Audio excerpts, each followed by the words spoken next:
May tinatago palang sikreto si Alex Stockton sa Converge Management. Noong mga huling buwan nung lumabas ang mga rumors tungkol sa kanya, hinintay pala niya talaga na magkatotoo yung rumor na yun.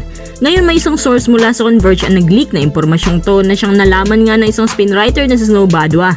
Kaya pala noon, tinatanong ng media si Alex Stockton tungkol sa possible trade na gaganapin ng Converge para sa kanya. Hindi makasagot na maayos at iniiwasan niya ang ganitong mga balita. Isa pa sa mga impormasyon na to, nagsasawa na raw si Stockton sa team na nawala yung winning culture at tila magulo pa sa loob. Kung babalikan nga natin ang nagdaang issue ng team na to, kakasimula pa lang magulo raw talaga dito. Dahil sa dami ng mga nagmamay-ari ng team, yung isa gusto nito, yung isa gusto ng Kapampangan, yung isa naman gusto ng taga-SGA. Hindi maintindihan kung sino ba talaga ang susundin, lalo na nung nagdesisyon silang kunin si Mikey Williams.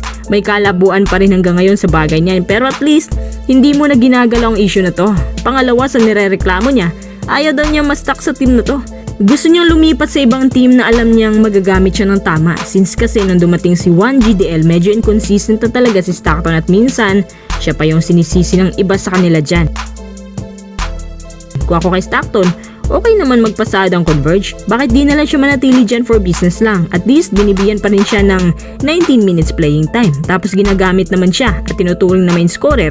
Sa totoo lang, mataas talagang kumpiyansa ni Stockton lalo na hindi pa dumating si 1GDL. Siya yung taga-salba niya sa crucial baskets. Pero ngayon wala nang endgame si Stockton. Kung si Stockton matitrade, nais naman daw tungkunin ng Ginebra TNT. Itong TNT pala ngayon gustong kunin si Bearfield or si Stockton, nasa dalawa lang. At ito naman si Stockton baka naglakas loob na aalis kasi alam niya na may naghihintay sa kanya. Nagtataka lang din ako kung gusto na niya umalis sa Converge. Bakit di na lang niya sabihin ng direkta sa kanilang boss? Nahihiya ba siya? Kasi sinusubukan pa siyang ikip na management? O baka hindi na talaga siya makapaghintay na maging free agent kapag itong si Stockton napuntang TNT o Ginebra tapos binuraot ang playing time, tiyak pagsisisihan niya yan. Papalitan na si Riley Grigsby. Sakto naman at bumalik na po si Justin Brownlee sa Pinas upang maglaro sa Asiad. Hindi na natin pag-usapan yung Asiad, pero itong si Riley Grigsby po ay bagsak ang rating sa mga fans.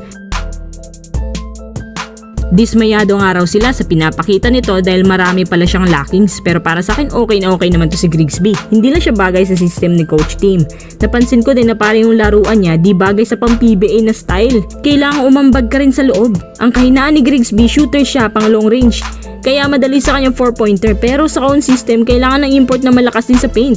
Mababa ang scoring output ni Grigsby sa inside shots. Kapag hindi gumana ang kanyang outside shooting, wala siyang pambala. Nakita nila yan sa kasagsagan ng Manila Clasico.